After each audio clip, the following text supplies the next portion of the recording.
Good evening, all of you, and you are most welcome in Physics Impression.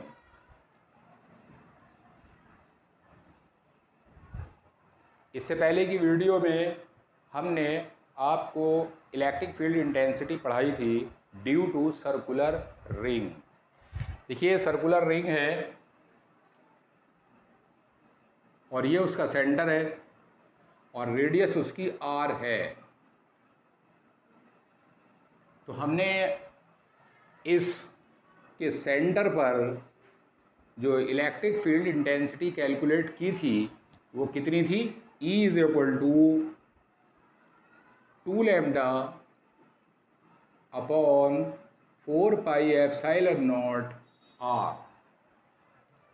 ये semi circular charged ring के centre पर electric field हमने आपको बताई थी।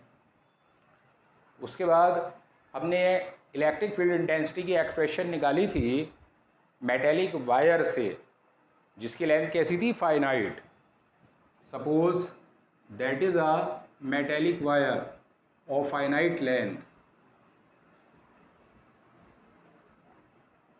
इससे r डिस्टेंस पर इलेक्ट्रिक फील्ड इंटेंसिटी हमने निकाली थी। This is phi1, this is phi2। तो इलेक्ट्रिक फील्ड इंटेंसिटी का यहाँ पर हमने हॉरिजॉन्टल और वर्टिकल दोनों कंपोनेंट निकाले थे। हॉरिजॉन्टल कंपोनेंट क्या आया था, Ex is equal to lambda upon 4 pi epsilon not r sine phi1 plus sine phi2। उसके बाद हमने वर्टिकल कंपोनेंट निकाला था, क्योंकि जो नेट इलेक्ट्रिक फील्ड थी that is the horizontal component Ex and that is the vertical component Ey। Vertical component था Ey is equal to minus lambda upon 4 pi epsilon not r cos phi2 minus cos phi1। उसके बाद हमने इनको, ये दोनों component एक दूसरे से राइट एंगल पर थे, तो रिजल्टेंट इलेक्ट्रिक फील्ड इंटेंसिटी निकाली थी E is equal to lambda upon 4 pi epsilon not r √2 √1 minus cos phi1 plus phi2। ये रिजल्टिंग इलेक्ट्रिक फील्ड इंटेंसिटी निकाली थी। इसका मतलब क्या है कि ये जो रिजल्टिंग इलेक्ट्रिक फील्ड इंटेंसिटी है, अगर हम डिफरेंट पॉइंट पर देखें, सपोज इस पॉइंट पर देखें और इस पॉइंट पर देखें, तो इन दोनों पॉइंट पर इलेक्ट्रिक फील्ड कैसी होगी, सेम होगी। ये हमने आपको बता दी थी। इसी तरह से अगर हम एक पॉइंट यहाँ लें और सिमिलरली एक पॉइंट हम यहाँ लें और ये डिस्टेंसेस हमारे सेम हैं, तो यहाँ और यहाँ भी इलेक्ट्रिक फील्ड इंटेंसिटी सेम होगी, लेकिन इससे डिफरेंट होगी। इसका मतलब जो इलेक्ट्रिक फील्ड इंटेंसिटी यहाँ होगी वो यहाँ भी होगी, यहाँ उसकी वैल्यू कुछ और होगी, लेकिन जो वैल्यू यहाँ होगी वही यहाँ भी होगी। इस तरह से अलग अलग पॉइंट पर इलेक्ट्रिक फील्ड इंटेंसिटी की वैल्यू चेंज होती चली जाएगी। इसके हमने कई सारे केसेस थे जो आपको बताए इससे पहले की वीडियो में। अब देखिए आज हम आपको कुछ और प्रॉब्लम कराएंगे।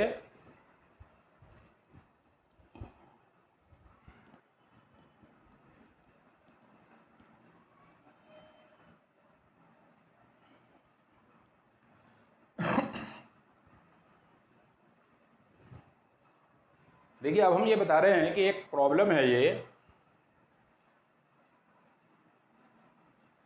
कि एक चार्ज पार्टिकल है जिसका मास कितना है m और उस पर चार्ज कितना है माइनस स्मॉल q, और वो किसी ऐसे रीजन में एंटर करता है हॉरिजॉन्टली जहां इलेक्ट्रिक फील्ड कैसी है, uniform. Suppose that is a uniform electric field E।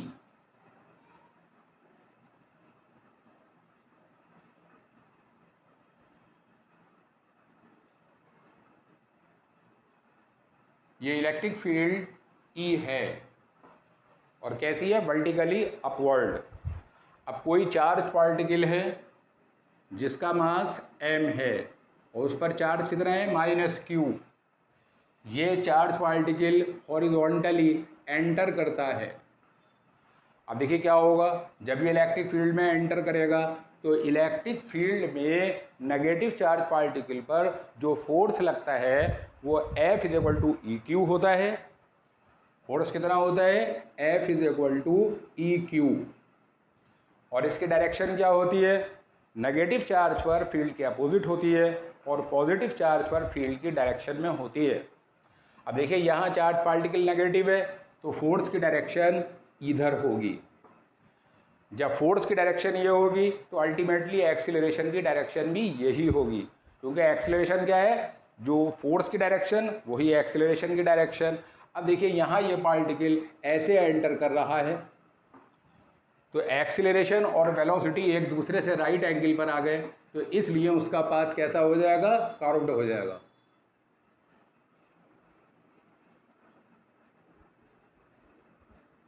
इस टाइप का कर्व हो जाएगा।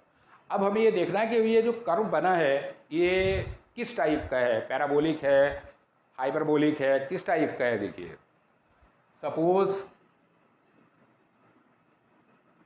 This distance is y and this distance is x। Question हमारा क्या है, a particle of mass small m, a particle of mass small m and carrying a charge -q enter horizontally with a speed u in a uniform electric field E which is acting vertically upward। Derive the expression for its trajectory। तो यहाँ देखिए force हुआ EQ और acceleration होता है F/m, this is EQ m। ये acceleration हुआ, ये वेलोसिटी है। एक्सीलरेशन और वेलोसिटी के बीच में जब कोई एंगल होता है जो 0 से बड़ा और 180 से छोटा हो तो इस कंडीशन में वो पार्टिकल कभी भी स्ट्रेट लाइन पर मूव नहीं करता बल्कि किसी कर्व्ड पाथ पर मूव करता है। अब देखिए यहाँ पर जब पार्टिकल चला तो सारा का सारा एक्सेलरेशन वर्टिकल डायरेक्शन में है, हॉरिजॉन्टल डायरेक्शन में उसका कोई कंपोनेंट नहीं है। इसलिए यहाँ से यहाँ तक जाने का जो डिस्टेंस है ये हम इसके अंदर इक्वेशन लगाएंगे, S = ut + ½ at²। अब S हमारे पास क्या है, वर्टिकल डायरेक्शन में y। अब देखिए सारी की सारी वेलोसिटी हॉरिजॉन्टल डायरेक्शन में है, इसका वर्टिकल डायरेक्शन में कंपोनेंट 0 होगा। 0 + ½ a कितना हुआ, EQ/m × t²। अब देखिए हॉरिजॉन्टल डायरेक्शन में कोई एक्सीलरेशन तो है नहीं, जब एक्सीलरेशन नहीं होता तो फार्मूला होता है velocity = displacement x time t। यहाँ से हम t की वैल्यू निकालेंगे, t = x/u। इसको यहाँ पुट करेंगे, y = ½ EQ/m × t की वैल्यू डाल देंगे x² / u²। This is y = EQ/2m u² × x²। अब देखिए यहाँ हम क्या देख रहे हैं कि E जो है वो कांस्टेंट है, Q चार्ज है ये भी कांस्टेंट है, M उसका मास है ये भी कांस्टेंट है और U उसकी वेलोसिटी है जिससे वो चल रहा है तो वो भी, उसका मैग्नीट्यूड भी कांस्टेंट है। इसका ये पूरी चीज़ कांस्टेंट हुई तो y = हमारे पास क्या आया, y = c x²। देखिए यहाँ y लीनियर x क्वाड्रेटिक। जब भी कोई इक्वेशन दो वेरिएबल के अंदर होती है उसमें एक लीनियर और दूसरा क्वाड्रेटिक होता है तो वो पैराबोला को शो करती है। इसका मतलब क्या हुआ, इस ट्रेजेक्ट्री कैसी होगी, पैराबोलिक। ट्रेजेक्ट्री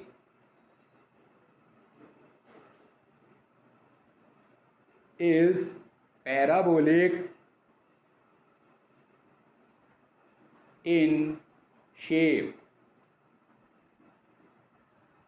इसका मतलब क्या हुआ कि अगर कोई चार्ज पार्टिकल किसी ऐसे रीजन में एंटर करता है जहां इलेक्ट्रिक फील्ड यूनिफॉर्म है, वर्टिकली अपवर्ड है, और पार्टिकल हॉरिजॉन्टली मूव करता है किसी वेलोसिटी से, तो इस कंडीशन में उसकी ट्रेजेक्ट्री कैसी होगी, पैराबोलिक होगी। ठीक है, ये हमें याद रखना है। अब देखिए y is equal to E Q upon 2mu square into X square. तो this equation linear in y and quadratic in x, so it represent parabola. तो क्वेश्चन आपकी समझ में आया कि एक पार्टिकल है जिसका मास m है, चार्ज -q है, हॉरिजॉन्टली u स्पीड से किसी ऐसे रीजन में एंटर करता है जहां इलेक्ट्रिक फील्ड वर्टिकली अपवर्ड है। नेगेटिव चार्ज पार्टिकल पर इलेक्ट्रिक फील्ड में जो फोर्स लगता है वो हमेशा फील्ड के अपोजिट लगता है, और पॉजिटिव चार्ज पार्टिकल पर जो फोर्स लगता है वो हमेशा फील्ड की डायरेक्शन में लगता है। इसलिए यहाँ जो फोर्स होगा वो डाउनवर्ड होगा, अल्टीमेटली एक्सीलरेशन भी डाउनवर्ड होगा। तो जब वेलोसिटी और एक्सीलरेशन के बीच कोई एंगल होता है जो 0 से बड़ा और 180 से छोटा होता है, तो इस कंडीशन में वो पार्टिकल स्ट्रेट लाइन पर न चलकर किसी कर्व्ड पाथ पर चलता है। यहाँ वो जिस पाथ पर चला वो पाथ कैसा है, पैराबोलिक। यानी इलेक्ट्रिक फील्ड में अगर चार्ज पार्टिकल इलेक्ट्रिक फील्ड के परपेंडिकुलर मूव करेगा तो उसकी ट्रेजेक्ट्री कैसी हो जाएगी, पैराबोलिक। अब देखिए दूसरी चीज़ हम देखते हैं। अगर मान लीजिए इलेक्ट्रिक फील्ड ऐसे है, हॉरिजॉन्टली है, और चार्ज पार्टिकल सपोज पॉजिटिव है और वो भी इलेक्ट्रिक फील्ड के अलोंग मूव कर रहा है, तो इस कंडीशन में चार्ज पार्टिकल पर जो फोर्स लगेगा वो फील्ड की डायरेक्शन में लगेगा, और वेलोसिटी भी इसी डायरेक्शन में है। जब वेलोसिटी और एक्सीलरेशन के बीच एंगल 0 होता है तो वो पार्टिकल हमेशा स्ट्रेट लाइन में मूव करता है। इस कंडीशन में पार्टिकल स्ट्रेट लाइन में मूव करेगा और उसकी मोशन कैसी होगी, एक्सीलरेटेड मोशन होगी, वो भी स्ट्रेट लाइन के अंदर। इसी तरह से अगर इलेक्ट्रिक फील्ड हमारी यूनिफॉर्म है और चार्ज पार्टिकल नेगेटिव है तो इस पर फोर्स लगेगा फील्ड के अपोजिट, और वेलोसिटी उसकी ये थी, दिस इज द वेलोसिटी।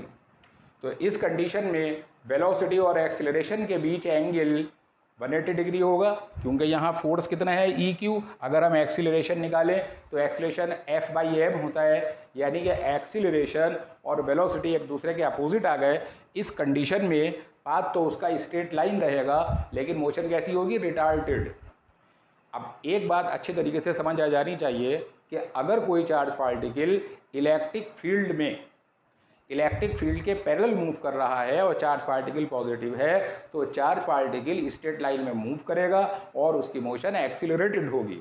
और अगर चार्ज पार्टिकल नेगेटिव है और इलेक्ट्रिक फील्ड के पैरेलल मूव कर रहा है तो उस पर फोर्स अपोजिट डायरेक्शन में लगेगा, यानी कि उसकी जो पाथ होगा वो स्ट्रेट लाइन होगा और मोशन उसकी रिटार्डेड होगी, यानी कि उसकी जो मोशन है उसकी वेलोसिटी पार्टिकल की घटती चली जाएगी।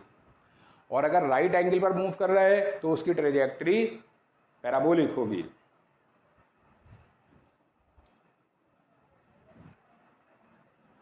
अब देखिए आपको नेक्स्ट प्रॉब्लम बता रहे हैं।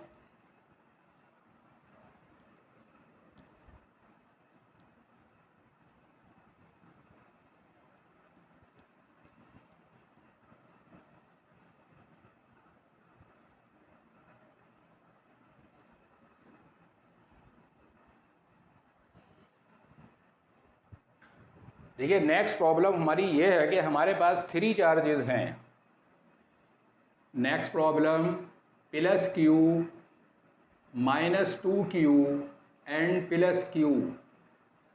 These are the three charges are located at the three corners of an equilateral triangle of side L.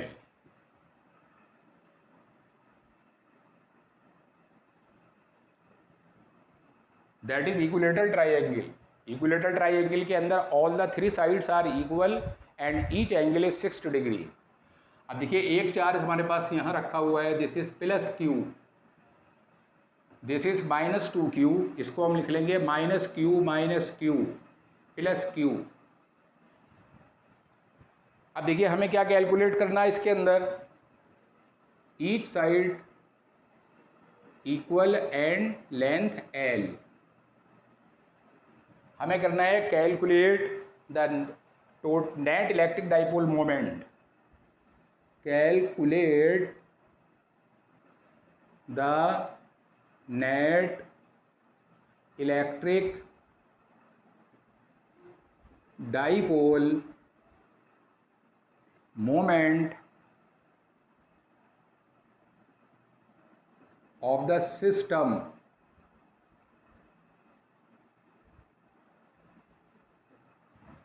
of charged particles।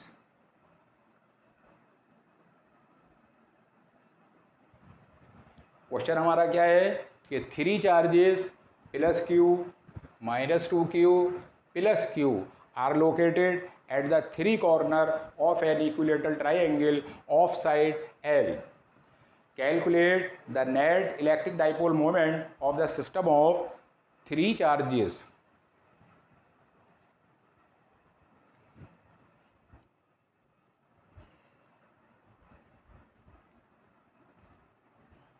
देखिए हमने आपको बताया था कि इलेक्ट्रिक डाइपोल मोमेंट जो होता है वो हमेशा नेगेटिव चार्ज से पॉजिटिव चार्ज की तरफ होता है। अब देखिए यहाँ एक डाइपोल मोमेंट हमारा ये हो जाएगा P,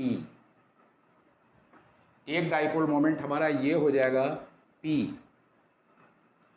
अब देखिए ये दोनों चार्ज पॉजिटिव हैं, यहाँ तो कोई डाइपोल मोमेंट नहीं होगा। इसका मतलब क्या हुआ कि यहाँ दो डाइपोल मोमेंट हैं और वो एक दूसरे से 60 डिग्री के एंगल पर हैं। तो रिजल्टेंट हम कैसे निकालेंगे, लॉ ऑफ पैरेललोग्राम से। क्या कि resultant dipole moment P dash square is equal to P1 square plus P2 square plus 2P1 P2 cos alpha. अब देखिए दोनों डाइपोल मोमेंट सेम है क्योंकि चार्ज सेम डिस्टेंस सेम। तो this is P square plus P square plus 2P square cos 60। This is 2P square into cos 61/2। Is this cancel, this is 3P square, P dash की P dash square, तो P dash is equal to √3P। अब P क्या है, dipole moment, तो √3 dipole moment क्या होता है, either charge into the separation between the charges. Charge का मैग्नीट्यूड हम लेते हैं और डिस्टेंस कितना है, L है। तो √3QL is the net dipole moment of the system of three charge particles. Question आपके समझ में आया, क्या है कि थ्री चार्जेस हैं plus Q minus 2q plus Q R located at the three corners of an equilateral triangle of side L। Calculate the net electric dipole moment of the system of charged particles. तो हमने क्या देखा, k charge plus Q, यहाँ minus 2q था, इसको हमने लिखा minus Q, ये प्लस क्यू था। अब यहाँ एक डाइपोल मोमेंट हमारा ये बना माइनस क्यू से प्लस क्यू की तरफ, दूसरा डाइपोल मोमेंट ये बना माइनस क्यू से प्लस क्यू तक। अब ये दोनों के बीच में एंगल कितना है, 60 डिग्री है। तो लॉ ऑफ पैरेललोग्राम से हम रिजल्टेंट डाइपोल मोमेंट कैलकुलेट कर लेंगे। ठीक है, यह क्वेश्चन नीट में आ चुका है। अब नेक्स्ट क्वेश्चन,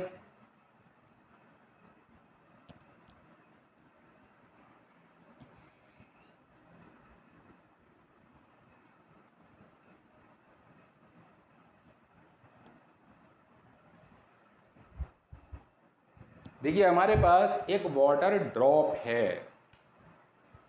क्या है? Water drop.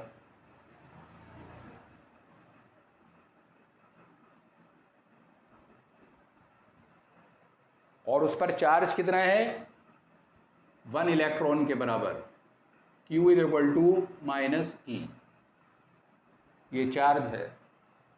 और उसकी रेडियस 10⁻⁻5 सेंटीमीटर है। This is 10⁻⁷ metre. सेंटीमीटर को मीटर में बदलने के लिए 10⁻⁻2 से मल्टीप्लाई कर देते हैं। अब देखिए ये ड्रॉप किसी इलेक्ट्रिक फील्ड में अपने वेट से बैलेंस हो जाती है, तो उस इलेक्ट्रिक फील्ड का हमें मैग्नीट्यूड निकालना है, जबकि उसकी डेंसिटी जो है वो 10⁻³ kg/m³ है। क्वेश्चन हमारा क्या है? एक वाटर ड्रॉप है जिसकी रेडियस कितनी है? 10⁻⁷ मीटर। उस पर चार्ज कितना है? 1 इलेक्ट्रॉन के बराबर। ठीक है। It is held stationary in an electric field due to its own weight. It is held stationery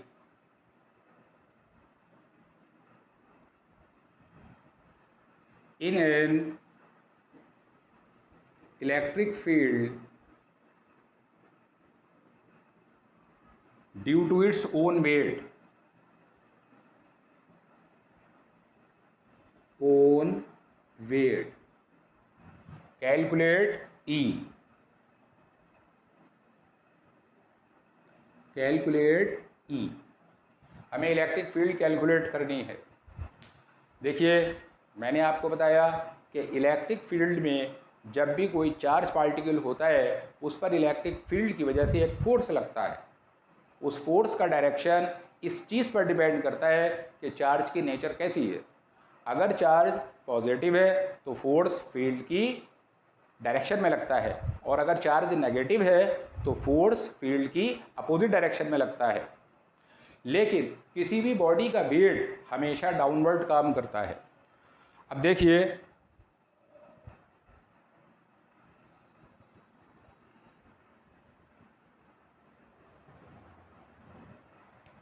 ये वाटर ड्रॉप है, इसका वेट mg नीचे की तरफ काम करेगा। अब ये अपने वेट से बैलेंस हो रही है, तो इलेक्ट्रिक फील्ड हमारी किधर होनी चाहिए? इस पर चार्ज कैसा है? -1 इलेक्ट्रॉन के बराबर है। इसका मतलब क्या हुआ कि इलेक्ट्रिक फील्ड हमारी इस डायरेक्शन में होनी चाहिए। तो फोर्स इस पर कैसे लग जाएगा? ऊपर की तरफ, EQ। नेगेटिव चार्ज पर इलेक्ट्रिक फील्ड में जो फोर्स लगता है वो फील्ड के अपोजिट लगता है। पॉजिटिव चार्ज पर जो फोर्स लगता है वो फील्ड की डायरेक्शन में लगता है। तो यहाँ इलेक्ट्रिक फील्ड डाउनवर्ड होनी चाहिए, तभी इलेक्ट्रिक फील्ड की वजह से जो उस पर फोर्स आएगा वो ऊपर की तरफ आएगा।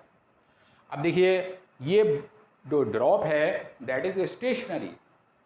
ये स्टेशनरी कब रह सकती है? जब इसका वेट mg EQ के बराबर हो। अगर वेट mg और EQ दोनों आपस में बराबर हो जाएं तो equal in magnitude opposite in direction, net weight 0, तो ये बॉल जो है या ड्रॉप जो है वो स्टेशनरी रह सकती है। अब देखिए EQ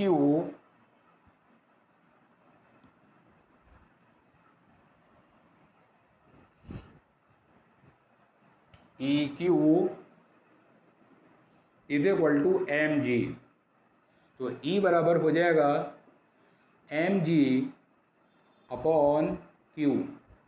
अब मास बराबर क्या होता है? Volume into density. Volume into density into G upon charge है E। अब देखिए वॉल्यूम क्या होता है? ड्रॉप का volume 4/3πr³ that is spherical. This is 4/3πr³ ρg upon 3e। देखिए m की वैल्यू हमने क्या डाल दी, मास बराबर volume into density, 4/3 pi r cube, that is density, that is g upon 3e। अब देखिए सारी वैल्यू हमारे पास हैं। 4 पाई की वैल्यू 3.14,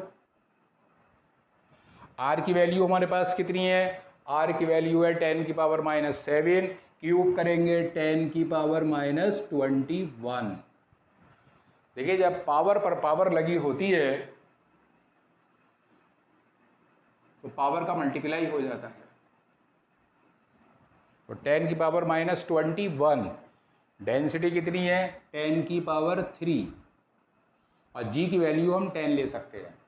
जी की वैल्यू 9.8 भी होती है और 10 भी होती है, upon 3 into charge of electron कितना होता है 1.6 इंटू 10 टू द पावर -19। अब देखिए इनको हम सॉल्व करेंगे। 4 3.14 अपॉन 3 1.6।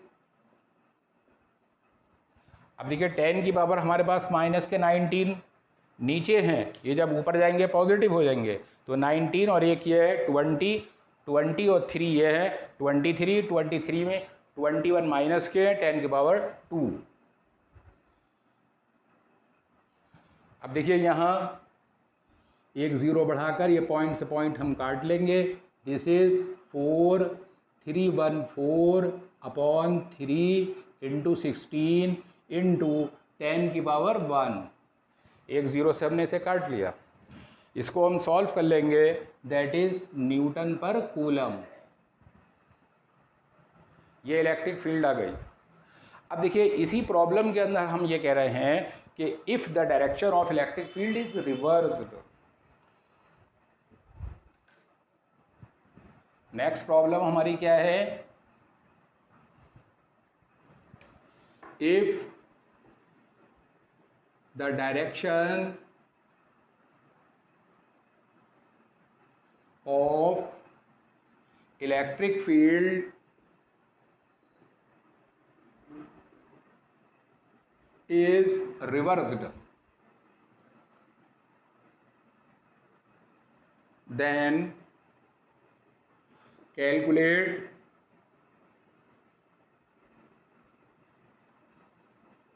the acceleration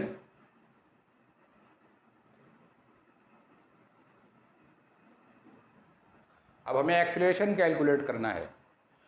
देखिए पहले इलेक्ट्रिक फील्ड हमारे पास कैसी थी, डाउनवर्ड। पहले इलेक्ट्रिक फील्ड हमारे पास डाउनवर्ड थी,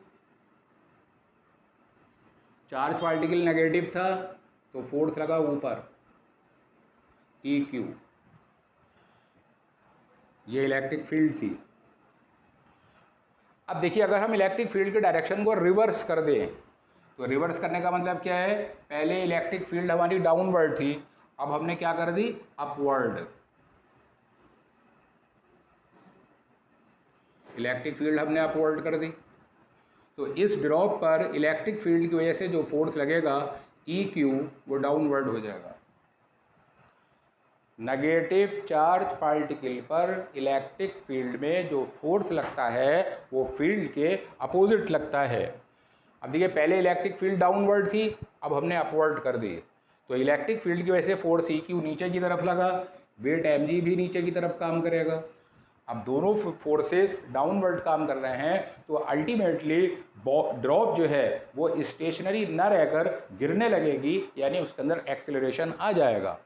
तो हमारे पास फॉर्मूला क्या होता है, न्यूटन लॉ के अकॉर्डिंग, न्यूटन सेकंड लॉ के according, net force is equal to mass into acceleration. Electric field upward है और उस ड्रॉप पर चार्ज नेगेटिव है, तो इलेक्ट्रिक फील्ड की वजह से फोर्स नीचे की तरफ काम करेगा EQ, वेट mg भी नीचे की तरफ काम करेगा, तो दोनों फोर्सेस डाउनवर्ड डायरेक्शन में काम कर रहे हैं। अल्टीमेटली उस ड्रॉप के अंदर एक एक्सीलरेशन आ जाएगा न्यूटन सेकंड लॉ के according, F is equal to ma। तो नेट फोर्स कितना हुआ, EQ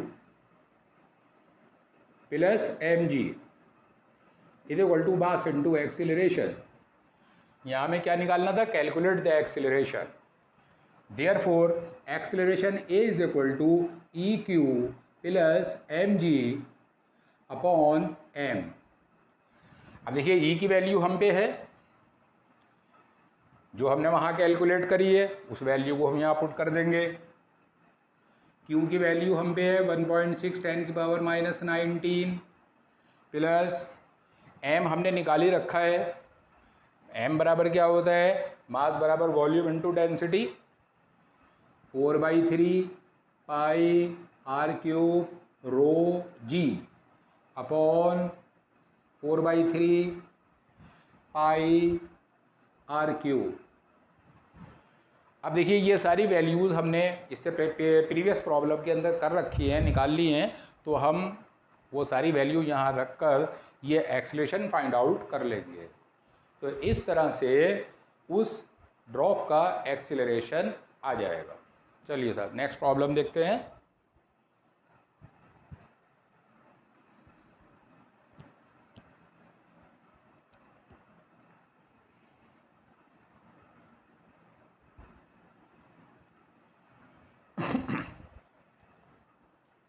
देखिए हमने ये बताया था कि जब इलेक्ट्रिक चार्ज किसी मेटेलिक शेल को दिया जाता है तो वो उसके बाहरी सरफेस पर फैल जाता है। शेल के अंदर चार्ज नहीं होता, इस वजह से इलेक्ट्रोस्टैटिक लाइंस ऑफ फोर्स नहीं होती।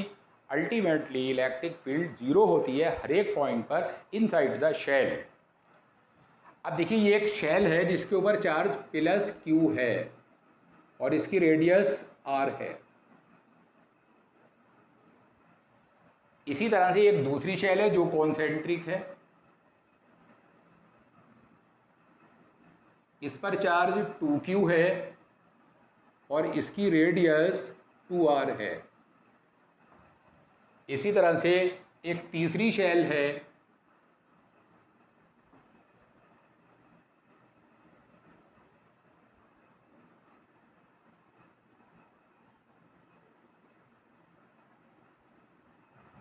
जिसकी रेडियस 3r है और चार्ज 3q है।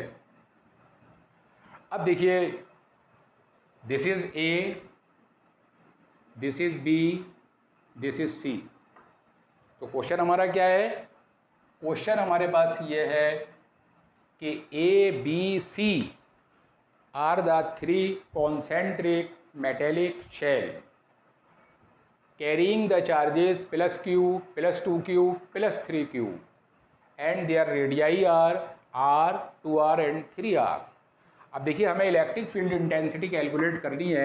एक तो इस पॉइंट पर, सपोज दिस इज r1, एक इस पॉइंट पर हमें निकालनी है, दिस इज r2, एक इस पॉइंट पर हमें कैलकुलेट करनी है, suppose this is r3, this is R2 and this is R1. Suppose this point is P, this is Q and this is R। देखिए यहाँ जो इलेक्ट्रिक फील्ड इंटेंसिटी होगी P पर, वो केवल इस शेल की वजह से होगी, इन दोनों शेल का कोई रोल नहीं होगा। ये नीट आईआईटी में बहुत पूछा जाता है। तो पहली कंडीशन में जब हम ईपी निकाल रहे हैं तो ईपी बराबर क्या होगा, 1/4 पाई एप्सिलॉन नॉट, और इस पे चार्ज कितना है Q, और इस पे डिस्टेंस कितनी है R1, this is R1 square. अब देखिए उसके बाद Q पॉइंट पर जब हम इलेक्ट्रिक फील्ड निकालेंगे तो Q पॉइंट जो है वो इन दोनों शेल के बाहर है, यानी Q पॉइंट पर इलेक्ट्रिक फील्ड निकालने के लिए इन दोनों शेल का चार्ज ऐड हो जाएगा। EQ is equal to 1/4 pi epsilon not, Q 2Q means 3Q, Q plus 2Q upon distance कितना हो जाएगा R2 square,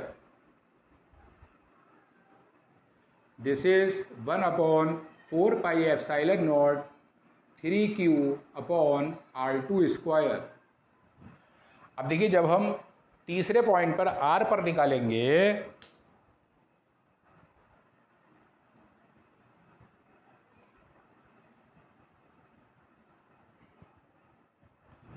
ER is equal to 1/4πε0। तीसरी शेल के बाहर जो चार्ज इंक्लूड होगा वो तीनों शेल का इंक्लूड हो जाएगा। 1/4πε0 Q + 2Q + 3Q अपॉन ये distance, this is R3²। This is 1/4πε0 6Q upon R3², that is ER। अगर मान लीजिए ये इलेक्ट्रिक फील्ड इस शेल ए के अंदर पूछी जाती तो कितनी होती? 0।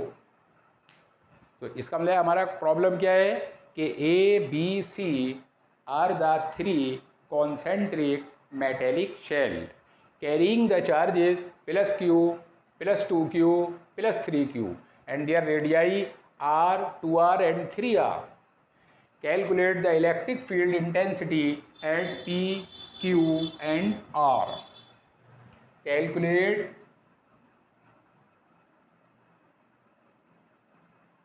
the electric field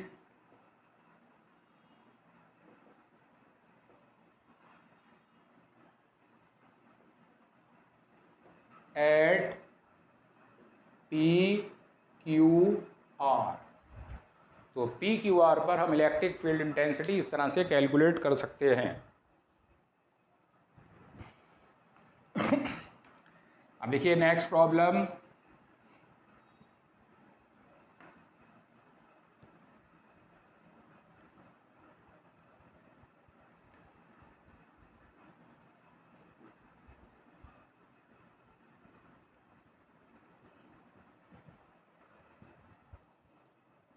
देखिए हमारे पास एक इलेक्ट्रिक डाइपोल है जिसका dipole moment P vector is equal to 2 × 10⁻⁵ I + 2J + K। I, J, K, these are the unit vector, coulomb × metre. ये डाइपोल मोमेंट है। ये डाइपोल मोमेंट किसी इलेक्ट्रिक फील्ड के अंदर रखा गया है और वो इलेक्ट्रिक फील्ड हमारे पास कितनी है? 1 × 10⁵ 2I - J + का 2K न्यूटन पर coulomb. Calculate the torque in vector form. Calculate the torque acting on the dipole in vector form। देखिए वेक्टर फॉर्म के अंदर हमें टॉर्क निकालना है।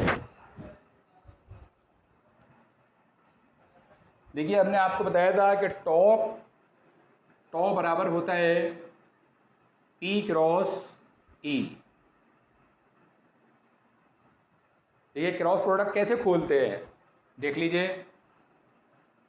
एक डिटर्मिनेंट बनाते हैं, पहले I, J, K लिखते हैं। पहले P है, P के साथ हमारे पास नंबर कितनी है? 2 × 10⁻⁵, 2 × 10⁻⁵। अब उसके बाद देखिए I का कोफिशिएंट 2, J का -1, K का 2, 2 - 1 2, 2 - 1 2। उसके बाद E हमारे पास कितना है? 10⁵। ये 10⁵ बाहर ले लेंगे। I, J, K के कोफिशिएंट कितने आए? 2 - 1 + 2। देखिए पहली कंडीशन में 1 2 1, देखिए P हमारे पास कितना है 1 2 1 1 2 1, E हमारे पास कितना है 2 - 1 2।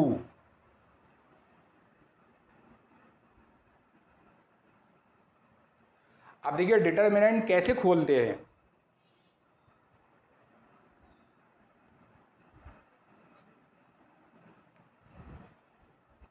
देखिए डिटर्मिनेंट खोलने का तरीका क्या है, पहले इस नंबर को सॉल्व कर लें।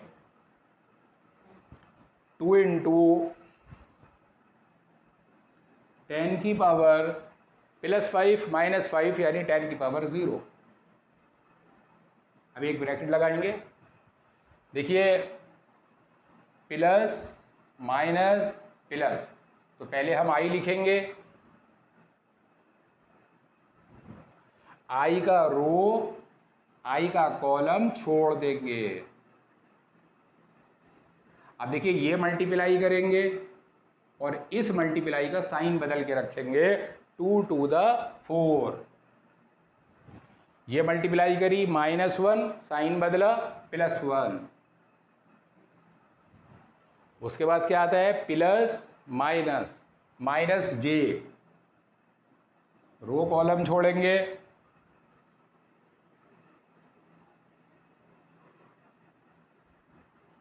अब देखिए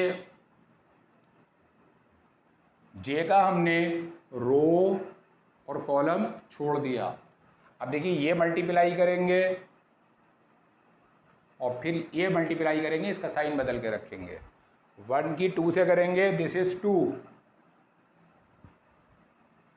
2 की 1 से करेंगे 2, लेकिन -2। अब प्लस के,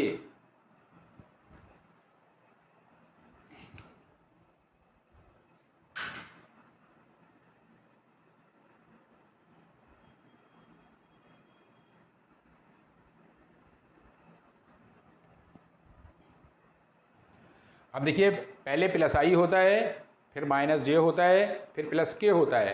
अब देखिए हम k को लिख रहे हैं, k का रो और k का कॉलम छोड़ देंगे। ये मल्टीप्लाई करेंगे -1, इस मल्टीप्लाई का साइन बदल के रखेंगे, दिस इज 4 - 4, ब्रैकेट क्लोज। अब देखिए कितना हुआ 10 की पावर 0 1 होती है, दिस इज 2, 4 + 1 5, 5i, 2 - 2 0, -0j, लिखें या नहीं लिखें कोई फर्क नहीं पड़ता, माइनस का 5k। अब चाहें तो हम 2 को अंदर भी ले जा सकते हैं, दैट इज 10i - 10k। देखिए टॉर्क की जो SI यूनिट होती है वो न्यूटन मीटर होती है। This is newton metre, newton into metre, that is the torque.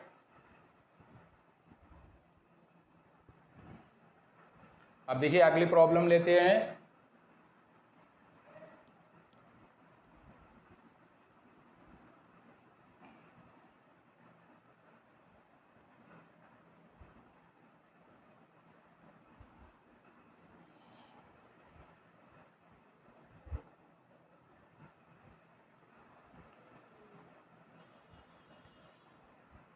देखिए ये हमारे पास एक मेटेलिक वायर है जिसकी लीनियर चार्ज डेंसिटी लैम्डा है और टोटल लेंथ L है, टोटल लेंथ L।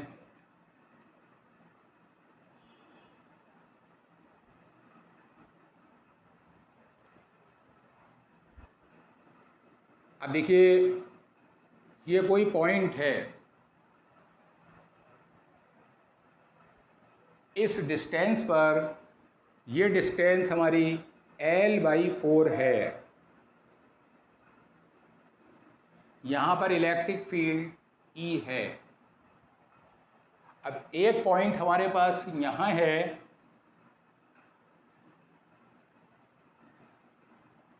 ये डिस्टेंस भी L/4 है।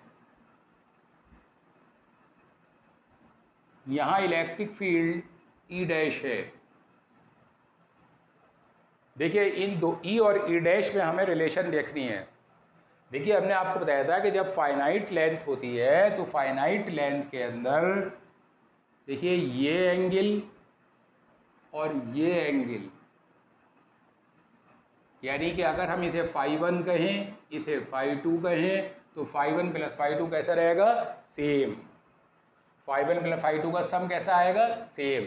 इसी तरह से अगर हम इस पॉइंट पर देखें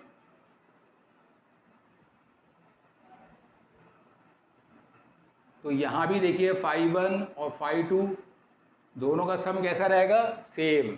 चूंकि ये दोनों डिस्टेंसेस कैसे हैं? इक्वल, तो E बराबर E डैश होगा। ये नीट में बहुत पूछा जाता है।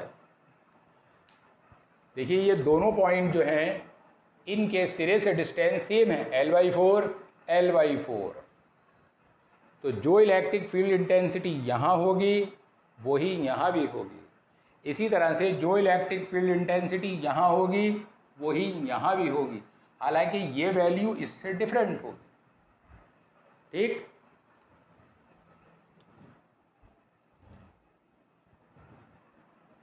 Next problem.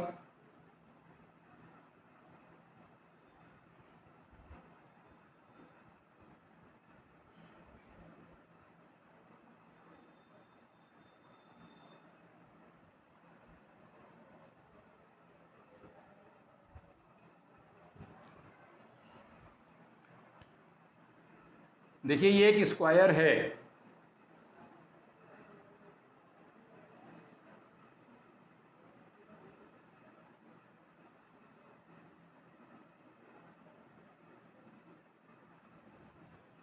स्क्वायर एक ऐसी फिगर है जिसके अंदर 4 साइड्स होती हैं, all the sides are equal and parallel in each other and each angle is right angle and their diagonal bisect each other at right angle। अब देखिए ये स्क्वायर है,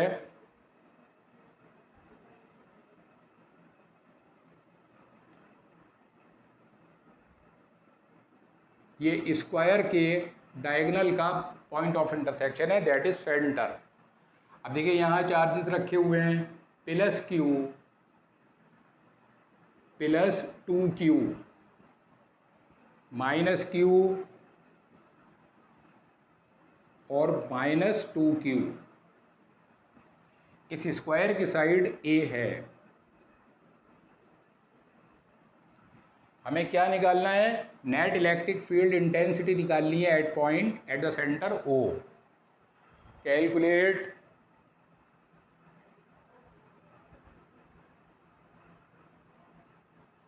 the net electric field at the centre O। देखिए हमने आपको बताया था कि जहाँ भी हमें इलेक्ट्रिक फील्ड निकालनी होती है उस पॉइंट पर हम एक यूनिट पॉजिटिव चार्ज एज्यूम कर लेते हैं, सपोज दिस इज +1। अब देखिए स्क्वायर के डायगोनल एक दूसरे को बाइसेक्ट भी करते हैं और इक्वल इन लेंथ होते हैं। इसका मतलब क्या हुआ कि all the 4 distances are equal. अब देखिए सपोज ये पॉइंट A है, B है, C है, D है। अब देखिए ये चार्ज इसको रिपेल करेगा, this is EB। Unit positive charge पर जो फोर्स लगता है वो इलेक्ट्रिक फील्ड इंटेंसिटी कहलाती है। ये चार्ज इसको अपनी तरफ अट्रैक्ट करेगा, दिस इज ED। देखिए ये चार्ज पॉजिटिव, ये इसको रिपेल करेगा, दैट इज EB। ये चार्ज इसको अट्रैक्ट करेगा, ED। अब देखिए इस चार्ज को देखें, ये पॉजिटिव, ये इसको रिपेल करेगा, EA। और ये चार्ज भी इसे अपनी तरफ अट्रैक्ट करेगा, दिस इज EC। अब देखिए अगर हम देखें इसे, ई बी की वैल्यू हम निकाल रहे हैं पहले।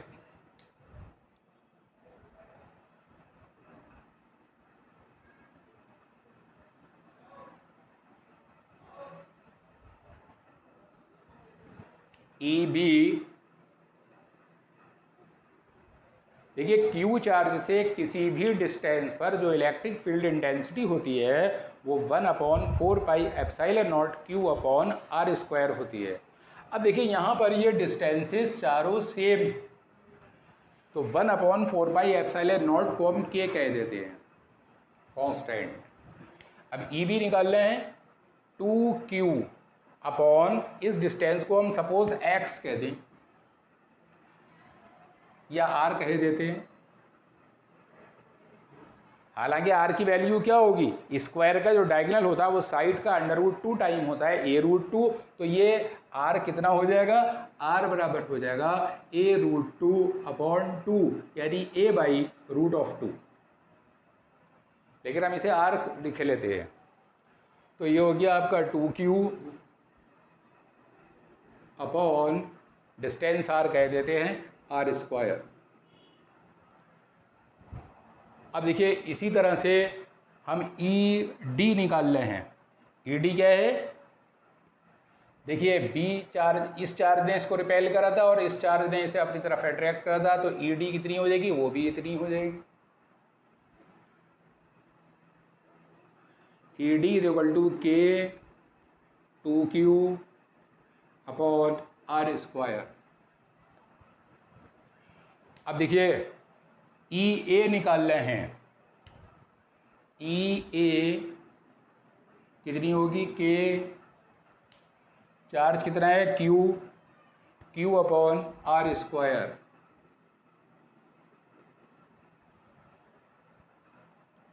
अब देखिए ई सी निकाल रहे हैं, ये भी इतनी हो जाएगी KQ अपॉन R स्क्वायर। अब देखिए सिंपलिसिटी के लिए अगर हम इसको E कह दें तो ये भी E हो जाएगी, और ये कितनी हो जाएगी आपकी 2E, और ये भी 2E। अब देखिए यहाँ पर दो फील्ड काम कर रही हैं, तो E1 बराबर होगा EB plus ED, EB plus ED। जब दो फील्ड या दो फोर्स सेम डायरेक्शन में काम करते हैं तो these are added, EB ED, EB ED, 2E 2E, 2E plus 2E, this is 4E। अब E2 निकाल रहे हैं, E2 हमारे पास कितना हो जाएगा, देखिए E2 हमारे पास हो जाएगा EA प्लस EC।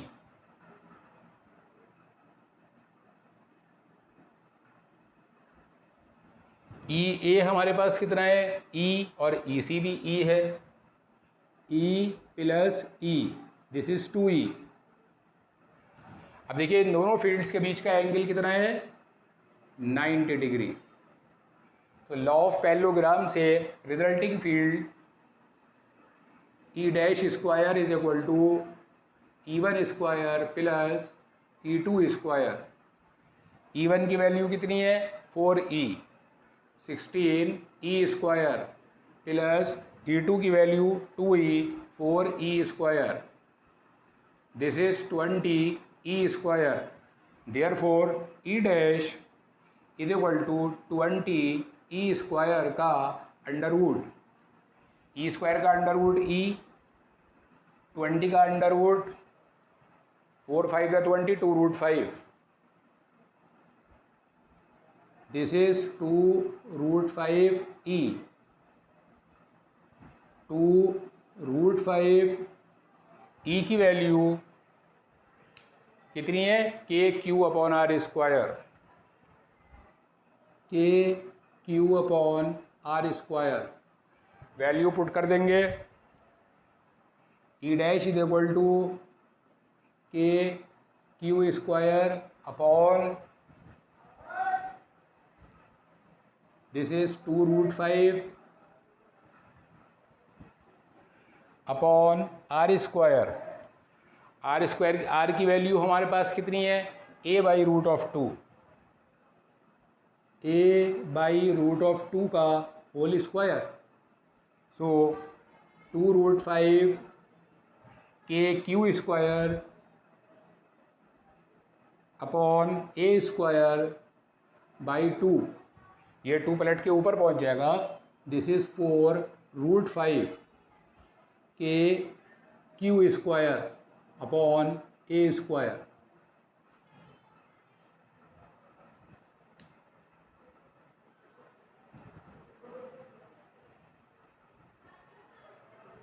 देखिए ई की वैल्यू जो हमने डाली है के क्यू स्क्वायर नहीं है यहाँ पे,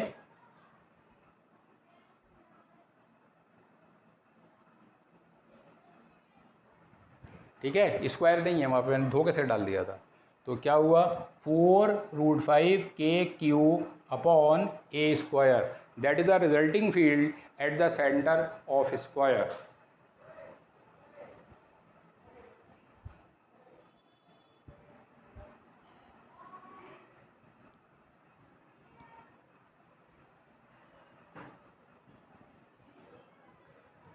देखिए इस वीडियो में हमने आपको इलेक्ट्रिक फील्ड इंटेंसिटी पर कुछ बेसिक क्वेश्चन कराए। नेक्स्ट वीडियो में हम नीट और आईआईटी बेस्ड क्वेश्चन कराएंगे। मुझे उम्मीद है कि ये वीडियो आपको ज़रूर पसंद आई होगी, इसलिए वीडियो को लाइक करें और हमारे चैनल फिजिक्स इंप्रेशन को सब्सक्राइब करें और हमारी वीडियो से कंटिन्यू जुड़े रहें, तो आपको हर रोज़ कुछ ना कुछ आगे मिलेगा। इसके अंदर अभी बहुत सारी प्रॉब्लम हैं, लेकिन पहले बेसिक समझना बहुत ज़रूरी है। Thank you.